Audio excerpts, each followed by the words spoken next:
Devin, you guys 24-3 at halftime. What was the difference for them to be able to make that little surge in the second half and tie the game? I think we just had a mental lapse, like, kind of got overly confident and just expect them to just lay down because we had put them down so early. But at the end of the day, we all got to keep playing hard. We got to play with that same energy that we had in the first half because teams can crawl their way back in. They're a good team. We talked about it. We talked about them being a wounded dog and they was going to continue to fight. So we just got to do a better job on the defensive side of the ball because 24 points was enough to win it. And, we made it harder than what it was. Can you describe the emotions of that game, of going up and down and then into overtime? I mean, we knew that was a playoff caliber team. We know we're a playoff caliber team, so we knew it was going to be hard fought. But, I mean, in those type of games, it's a small margin for error.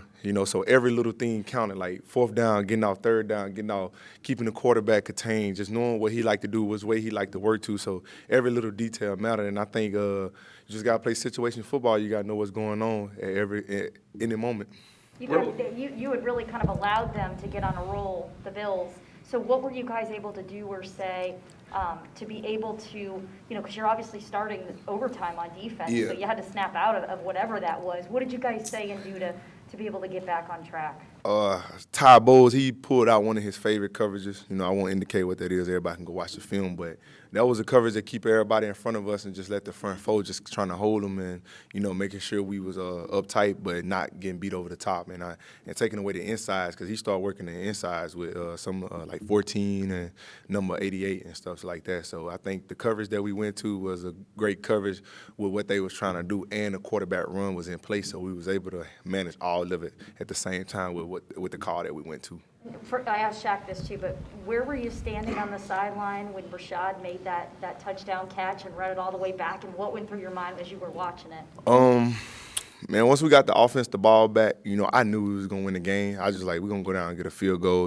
I didn't think it was going to be that aggressive for scoring a touchdown, but man, I was behind the offense standing up. I'm always watching them just to see, what's going on. But I just ran straight to him. Like, I don't even know what I did. I was just screaming and stuff because that was kind of like my first walk-off game, walk-off winner game. I never been a part of nothing like that. It was a great feeling, but it was a feeling that you don't want to put yourself in. Let me make that clear.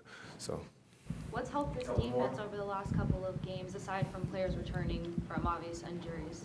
Yeah, I just think just sticking together, the brotherhood, just the will to win. One thing BA has preached is we're going into December football and this playoff time, like treat every game like a playoff. And, man, you want to get on the road. You want to find ways to win. You don't want to be a team that, just win one way or can do a certain thing. We want to be able to do a variety of things. If we get put in situations, we want to be able to handle those situations. Like tonight, we come out hot. Then we let them back in, but we were still able to overcome. When it mattered the most, we was able to get a 3-and-out on the first series. So, man, stuff like that means the world going into the last stretch of the final season. You earned your money chasing 17 today, didn't you? Oh, man, that boy is fast. I told him after the game, he fast. But, I mean, at the end of the day, that's what I'm out there for. I'm fast, too. So every time he got loose, I went and got him. You throw a saddle on him on that sack question? Go ahead. That was a good question, though. I did put a saddle on. Hey, I looked a little weak riding the man back, so I'm glad Shaq came in, pushed him down, helped me out a little bit.